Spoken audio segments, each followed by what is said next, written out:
Bruce Lee. The name evokes images of unparalleled martial arts mastery, explosive energy, and a philosophy that inspired millions. Be like water.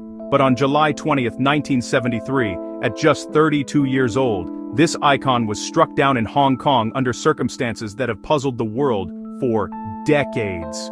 Rumors swirled immediately. Was he assassinated by triads jealous of his fame, poisoned by a rival, or even his mistress, cursed by some ancient family hex? These conspiracies, fueled by his sudden death, and the scandals of his final day have persisted in tabloids and forums, but let's dismiss them outright. There's no evidence of foul play, no poison beyond his medications, and no curse beyond bad luck. Autopsies and investigations found nothing sinister. Instead, science points to a far more mundane yet tragic culprit: his own body, pushed to extremes by habits and factors that culminated in a deadly imbalance. Welcome back to Top Quotes by Top Guns, and I'm Quote Guy. Today, we dive into the real cause: cerebral edema triggered by hyponatremia, and the lifestyle choices that led there. To understand Lee's death, we must rewind to his relentless pursuit of perfection. Born in San Francisco in 1940, Lee rose from child actor to global superstar through films like Enter the Dragon, but behind the screen, his habits were extreme. Lee trained obsessively, hours of high-intensity workouts daily, including one-finger push-ups, shadowboxing, and sparring that left him battered. This wasn't just for show, it was his ethos. Yet this intensity came at a cost: repeated injuries that set the stage for his downfall. In 1970, during a weightlifting routine, a good morning exercise with 125 pounds, Lee suffered a severe back injury, damaging his sacral nerve. Doctors told him he might never walk normally or perform martial arts again. Bedridden for months, he battled chronic pain that plagued him for the rest of his life. To cope, he turned to painkillers like diloxine, an opioid-like drug, and other medications. These weren't casual. They became part of his routine, potentially interfering with his body's fluid balance over time. Adding to this, Lee's kidneys had taken a beating. From street fights in his youth to on-set brawls and training mishaps, he endured repeated blows to the abdomen and back. These acute kidney injuries likely scarred his organs, reducing their efficiency at processing fluids, a silent vulnerability that would prove fatal. Lee's diet was another key factor, engineered for a ripped physique that wowed audiences. He followed a high-protein, low-carb, low-salute regimen, lean meats, vegetables, and massive amounts of fluids like water and fresh juices to stay hydrated and flush his system. He drank liters daily, believing it kept him lean and energetic, but this chronic high-fluid intake, combined with a low-sodium diet, diluted his blood sodium levels over time, setting up a precarious balance. He also used diuretics frequently, drugs that promote urine production to shed water weight and enhance muscle definition. For someone already pushing fluid extremes, this was risky, as diuretics can disrupt electrolyte balance and strain the kidneys further. Then there were substances like marijuana, which Lee used occasionally. Traces were found in his stomach at autopsy. Cannabis increases thirst, prompting even more drinking, and can affect hormone release that influences water retention. Alcohol, which he consumed socially, added another layer. It can dehydrate initially but disrupt fluid homeostasis long-term.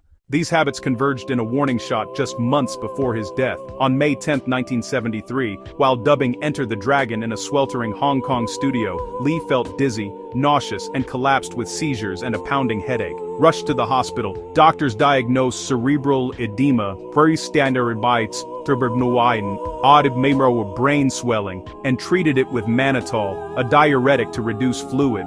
He recovered but was prescribed phenytoin, an anti-epileptic that can also impact kidney function and water excretion. This episode mirrored what would happen fatally, a near miss from the same underlying issues. Some biographers, like Matthew Polly, suggest heat stroke played a role here, exacerbated by Lee's elective surgery to remove underarm sweat glands for on-screen aesthetics.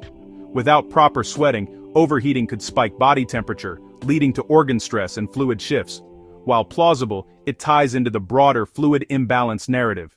Fast forward to that fateful day, Lee met with producer Raymond Chow and actress Betty Ting Pei to discuss a film. At her apartment, he complained of a headache, a recurring symptom from his edema vulnerability. He took Equagesic, a painkiller mixing aspirin, an NSAID, and Meprobamate, a tranquilizer. Aspirin can further impair kidney function, especially in someone already at risk. He lay down to rest but never woke.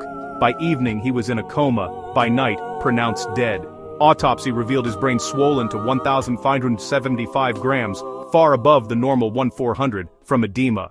The official ruling, hypersensitivity to equagesic, but Lee had taken it before without issue. Enter the modern hypothesis from kidney specialists in a 2022 clinical kidney journal paper, hyponatremia. This condition arises when excess water overwhelms the kidneys, diluting sodium and causing cells, especially in the brain, to swell.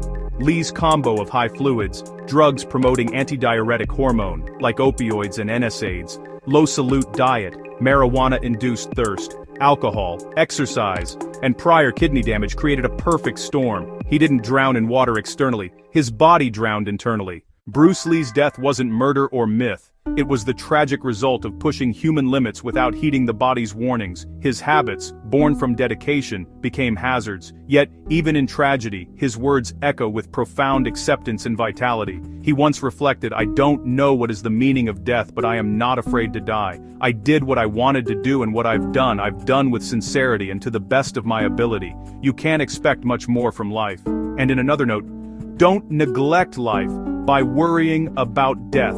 I don't know what is the meaning of death, but I am not afraid to die. And I go on, non-stop going forward, with life. He urged living without rigid limits. There are no limits. There are only plateaus. And you must not stay there, you must go beyond them. If it kills you, it kills you. A man must constantly exceed his level. And poignantly, be pliable. When a man is living, he is soft and pliable. When he is dead, he becomes rigid. Pliability is life. Rigidity is death, whether one speaks of man's body, mind, or his spirit. When news of his passing broke, the world reacted with profound shock and grief. Fans across the globe were stunned. Many refused to believe it at first, with some in places like Malaysia even betting it was a publicity stunt. In Hong Kong, headlines screamed in disbelief, and crowds gathered in mourning. His funeral drew massive crowds and rumors flew amid the chaos. Over the decades, the sorrow evolved into enduring reverence. Exhibitions, fan clubs, and tributes continue, with people from Britain, Korea, and beyond, laying flowers at his statue on anniversaries. His daughter Shannon has spoken of his eternal energy still communicating love and inspiration. Today, it reminds us, balance is key, even for legends. As Lee said, empty your mind, be formless, shapeless like water. But perhaps, not too much water. His life, lived fully, fearlessly, endures far beyond his 32 years. Thanks for watching Top Quotes by Top Guns, and I'm Quote Guy.